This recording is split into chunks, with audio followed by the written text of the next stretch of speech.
Tara guys, luto! Yahoo!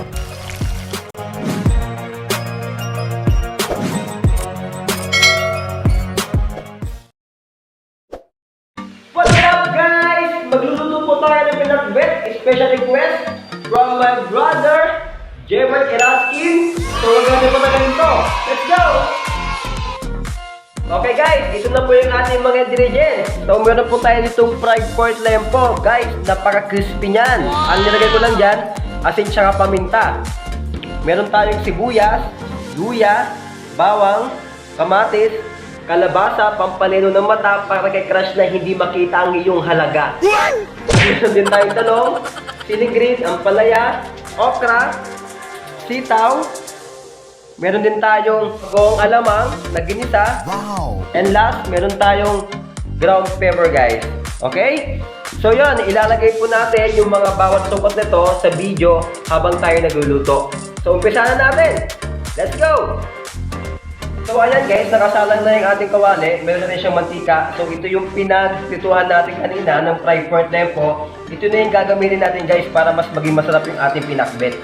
Ayan guys, mainit na yung ating mantika. Ilagay na natin yung ating sibuyas. Okay, lutuin na natin ito guys in 30 seconds.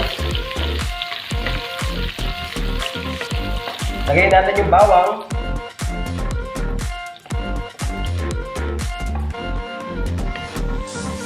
Next, yung luya. Lutuin lang ulit natin siya guys hanggang 30 seconds. Okay. Ayan guys, medyo nagbo-brown na siya. So ilagay natin yung ating kamatis.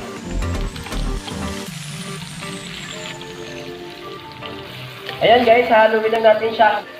Okay, hanggang tuluyang lumambot yung ating kamatis. So ayan guys, kapag nakikita nyo yung kamatis ay malambot na. So ilagay natin yung ating fried pork liempo. Okay. So kung makikita nyo guys, medyo konti siya. Kasi guys, pinapak ko siya. Hindi, joke lang. Okay guys, so haluin lang natin para kumapit yung sibuyas, bawang, luya, kamatis dun sa ating fried pork liempo. Para mas maging balance siya guys. Okay? Next natin guys, lagay natin yung ating alamang. Okay, yung ating bagoong alamang. Haluin lang natin. Okay, next natin guys, lagyan natin ng tubig.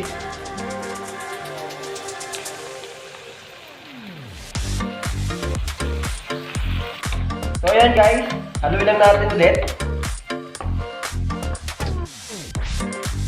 Pagkatapos ito guys, papakuluan natin siya in 5 minutes.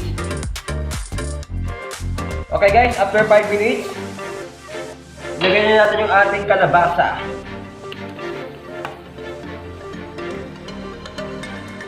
Okay guys, so hahaluin lang natin siya. Tapos guys, diba tatakpan ulit natin, so lutuin natin siya in 5 minutes. Okay guys, after 5 minutes, haluin lang natin. Lagayin natin yung ating sitaw guys. Sunod yung ating ampalaya. Haluin lang natin to guys.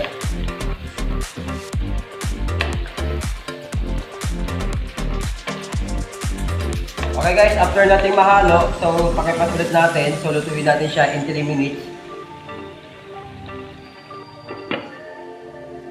Okay guys, after 3 minutes, ilagay na natin yung ating okra at saka yung ating talong. Yun yung okra guys. Next, yung talong. Okay guys, haluin lang natin para mas kumapit talaga yung alamang dun sa ating gulay. And guys, meron akong tips sa inyo about dun sa ating ampalaya. Kung ayaw nyo talaga guys na mapait yung ating ampalaya at gusto nyo yung medyo mapait lang, so guys, ibabad nyo na siya sa tubig na may asin. So in 15 minutes guys, okay na yon. And then after that, bugasan nyo lang ulit siya ng tubig. Okay? So ayan guys, kapag nakikita natin yung ating pakbet na wala nang sabaw, so pwede naman natin siyang dagdagan ng tubig. Okay? Okay na yan. Haluin lang natin guys. And then papakuluan lang ulit natin siya in 5 minutes.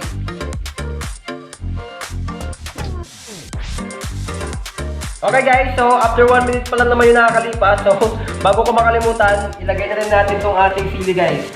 Okay? Tapos haluin na rin natin guys. Takin pa natin guys. So yun guys, 1 minuto yung nakalipas kanina. Buti nyo lang nahabol ko yung sili natin. Okay, so papakulo lang natin siya in 4 minutes. Okay guys, habang inaantay natin yung ating niluto, tara! Panoorin mo natin si Pamilya mo Performance Show!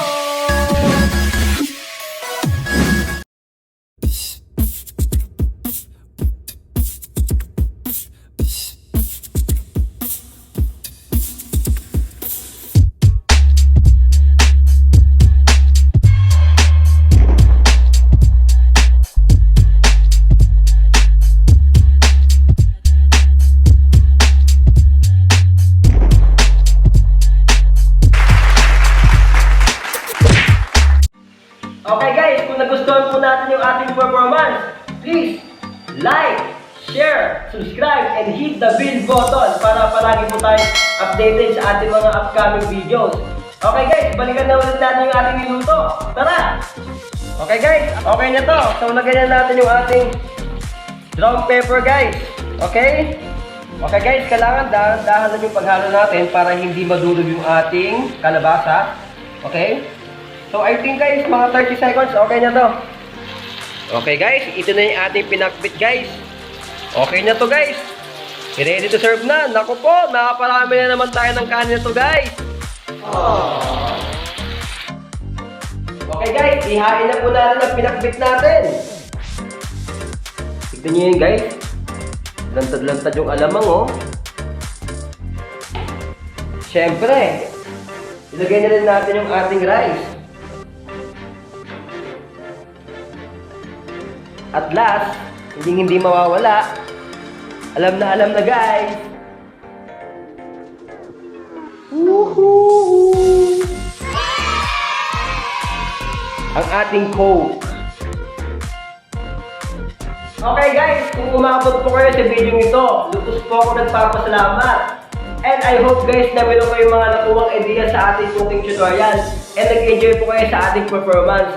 Guys, disclaimer lang po, hindi po ako chef cook guys. Hilig ko lang po talaga ang pagluluto. And gusto ko lang din pong ibahagi sa inyo kung ano po yung mga naalaman ko. So guys, kung meron po kayong suggestion, so please comment po kayo sa ating comment box para mas mag-improve pa yung ating mga vlog for the next. And guys, kung nagustuhan niyo yung ating ginawa ngayon, please subscribe and hit the bell button. Okay? Maraming salamat po! And bye-bye guys! Peace!